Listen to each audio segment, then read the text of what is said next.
ഇന്ന് നമ്മുടെ സ്കൂളുകളിലൊക്കെ കാണുന്ന ഒരു വലിയ പ്രതിഭാസമാണ് കോസ്മെറ്റിക് വസ്തുക്കൾ വ്യാപകമായി കുട്ടികൾ സ്കൂളുകളിലേക്ക് കൊണ്ടുവന്നുകൊണ്ട് ഉപയോഗപ്പെടുത്തുന്നു എന്നത്. അത് LP ക്ലാസ്സുകളിൽ നിന്ന് തുടങ്ങി UPയിൽ നിന്ന് തുടങ്ങി ഹൈസ്കൂളുകളിലൊക്കെ നമുക്ക് വ്യാപകമായി കാണാൻ കഴിയും. ചുണ്ട് ചോപ്പിക്കുന്നു, ഐലൈനുകൾ ചെയ്യുന്നു. അത് വളരെ അലങ്കൃതമായി കുട്ടികൾ പ്രത്യക്ഷപ്പെടുന്ന ഒരു സാഹചര്യം, അങ്ങനെ മറ്റുള്ളവരെ ആകർഷിക്കുന്ന ഒരു സാഹചര്യം. ഇതാ എങ്ങനെയാണ് കുട്ടികൾക്ക് കിട്ടുന്നത്? ഈ കുട്ടികൾക്ക് എവിടെയാണ് വരുമാനമുള്ളത്?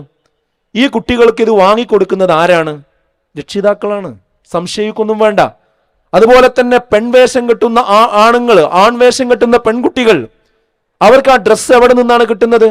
6ാം ക്ലാസ് പഠിക്കുന്ന, 7ാം ക്ലാസ് പഠിക്കുന്ന, 10ാം ക്ലാസ് പഠിക്കുന്ന കുട്ടികൾക്ക് എവിടെയാണ് വരുമാനമുള്ളത്? ഈ വിലപിടിപ്പുള്ള ഈ ലെഗിൻസും അതുപോലെയുള്ള വസ്തുക്കളും വസ്ത്രങ്ങളും ആരാണ് വാങ്ങിച്ചു കൊടുക്കുന്നത്? രക്ഷിതാക്കളാണ്. രക്ഷിതാക്കൾ ഇന്ന് ചെയ്യുന്നത് എന്താ? ടെക്സ്റ്റൈൽസുകളിലേക്ക്, ഇതുപോലെയുള്ള കോസ്മെറ്റിക് കടകളിലേക്ക് വണ്ടി അവിടെ കൊണ്ടുപോയി നിർത്തി മക്കളെ കയ്യിൽ കാശും കൊടുത്ത് ആണ് കയറ്റി വിടുകയാണ്. പിന്നെ അവർക്ക് ഇഷ്ടമുള്ള സാധനങ്ങളൊക്കെ എടുത്തുകൊണ്ട് വരിക. അതിൻ്റെ ഇടയിൽ കയറി അതിൻ്റെ കൂടെ പോകുന്ന പോലുമില്ല. കുട്ടികളുടെ ഇഷ്ടത്തിന് യഥേഷ്ടം വിടുക. എന്നിട്ട് കയറി വരുമ്പോൾ പറയുന്ന ജാമ്യം എടുക്കുന്നത് എന്താ?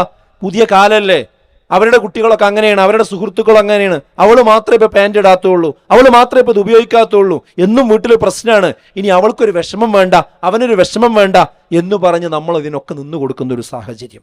അപ്പം ഞാൻ പറയുന്നത്, കുട്ടികളെ അല്ല നമ്മൾ കുറ്റം പറയേണ്ടത്, രക്ഷിതാക്കൾ തന്നെയാണ് ഈ കാര്യത്തിലൊക്കെ ആദ്യം ശ്രദ്ധ ചെലുത്തേണ്ടത്. അത് ആ രീതിയിൽ തന്നെ നമുക്ക് മനസ്സിലാക്കി മുന്നോട്ട് പോകുവാനുള്ള ഒരു സാഹചര്യം ഉണ്ടാകണമെന്നാണ് ഞാൻ പറഞ്ഞത്.